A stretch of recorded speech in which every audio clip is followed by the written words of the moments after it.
Let's consider again what happens when we stretch a rubber band. We have a force versus stretch, where the stretch is considered zero at the point where the rubber band starts exerting an elastic resistance. And what we've graphed here in green is the force exerted on the rubber band.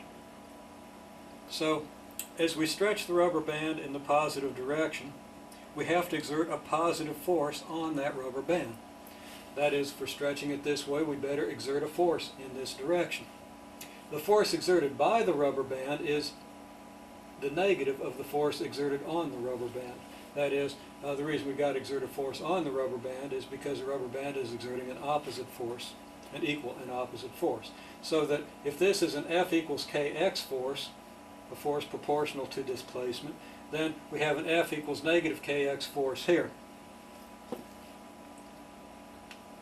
If we look at the force done on the rubber band to calculate the work done on the system consisting of the rubber band and whatever it's pulling back, we see that the delta W, the change in work, is the average force times delta X. If we look at the work done from x equals 0 out to some point x, then the force at this point is going to be kx, because F equals kx. Force is proportional to displacement, whatever the proportionality constant k happens to be. The average force, of course, the force goes from 0 up to kx, so the average force is just 1/2 kx.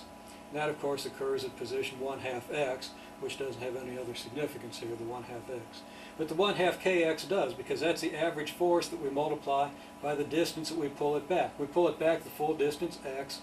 When we multiply the force 1/2 kx by the distance x, we get 1/2 kx squared. And that's the work that we put into this system. And that's the work that we're going to get back when we release the system, because having pulled the system back this way, the system is ready to exert equal and opposite forces as it accelerates in this direction.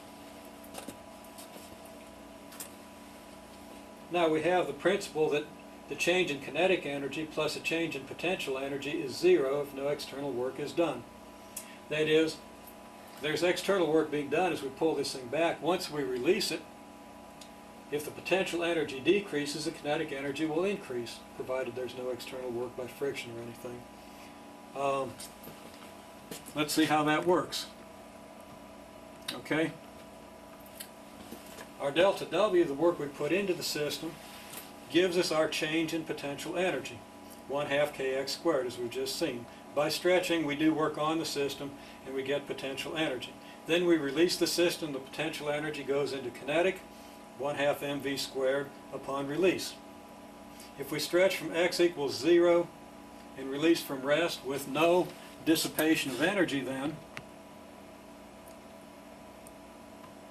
we'll lose the potential energy 1/2 kx squared, and we'll gain the kinetic energy 1/2 mv squared. So that the 1/2 kx squared and the 1/2 mv squared are going to be equal. Now this is consistent with what we have over here. Change in kinetic plus change in potential is 0. The potential change in this case will be negative 1/2 kx squared, because we have potential 1/2 kx squared, and the potential is going to decrease to 0 as the kinetic increases to its maximum. Then we're going to have the change in potential, the negative change of, the change in kinetic will be the negative of the change of potential. If the potential change is negative 1/2 kx squared, then this is negative change of potential, and there's a change in kinetic energy. So you want to think about how those things balance.